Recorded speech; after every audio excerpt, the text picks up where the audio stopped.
Welcome to Closing a SIF Grant. I'm Bonnie Janicki, and I'm a Senior Grants Officer at the Corporation for National and Community Service. And today we're going to talk about the general overview of a grant closeout and the specific information regarding the process for Social Innovation Fund intermediaries to close subgrants. Grant closeout.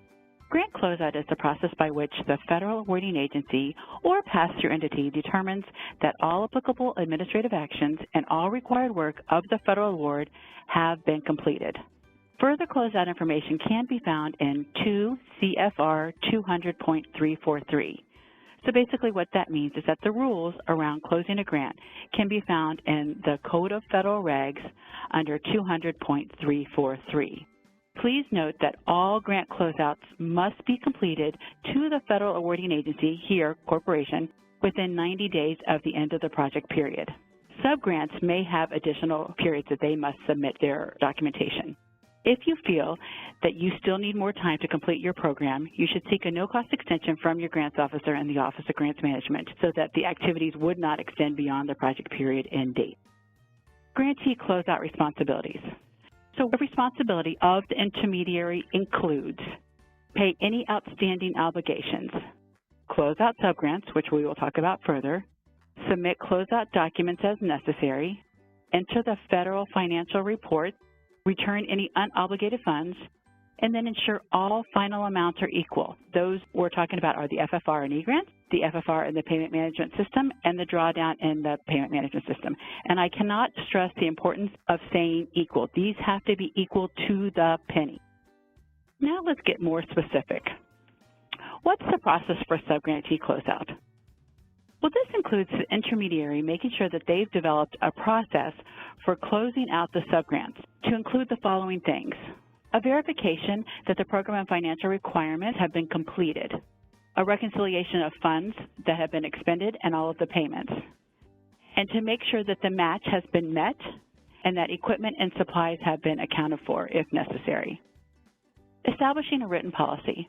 Hopefully you've done this already, but if you have not, or if you have one, you want to make sure that your policies for closeout include the following items: reporting process for programmatic and fiscal information, a certification that the information is accurate and supported by documentation, a process for review and reconciliation of information, a record retention, and a reporting timeline. Please note that the record retention is 3 years from the final FFR submitted to the corporation, or in the event that there is an audit that begins within that 3 years. Once the audit has completed, then you may destroy the records. But until then, all records must be retained. Final reporting. Cumulative information is necessary from the entire subgrant period. We would encourage our intermediaries to use similar formats for closeout so that the subgrantees are familiar with what they are submitting. Intermediaries will want to gather financial information, programmatic and evaluation information, and the residual supply and equipment purchased with SIF funds.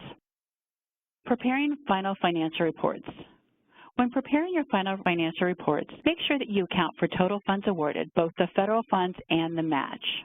You want to make sure that there is a certification that the financial report is supported by accounting systems and documentation, and that you allow for financial information to be reconciled to ensure the match is met, and to determine that there are no unexpended funds held by the subgrantee. Typically, our grantees make final payments or refund as part of the final report. Equipment and supply inventory forms.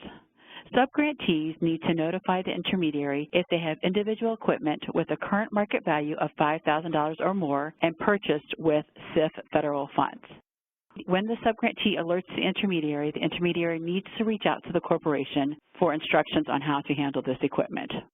Additionally, if there are residual supplies, the subgrantee needs to submit a certification form that can be found on the Knowledge Network. Reconciling the subgrant. Reconcile all expenditures, match, and payments to ensure disbursements are equal to expenditures. Make sure you review to ensure the match is met, and if the match is not met, then potential expenses should be adjusted. And finally, ensure submission of programmatic goals and evaluation information. Match. The intermediary is ultimately responsible to meet the overall match of the grants and the total subawards. If the required match is not met, the corporation will hold the intermediary responsible. The terms and conditions outline that subgrantees are required to meet match on an annual basis, so it is our hope that come closeout, subgrantee match will not be a challenge. After reconciling the financial reports, state the process to return funds clearly if it's necessary. Closeout is a final opportunity to gather all necessary program and evaluation information to complete the required corporation SIF report. Having program and fiscal reports due together is beneficial as final payment is a motivation to ensure that subgrantee closeout is timely. Currently, grantees and intermediaries receive written notice from the corporation when a grant is officially closed. It is a good practice to send the subgrantees a notification of closeout, acknowledging the final report and restating the record retention policy.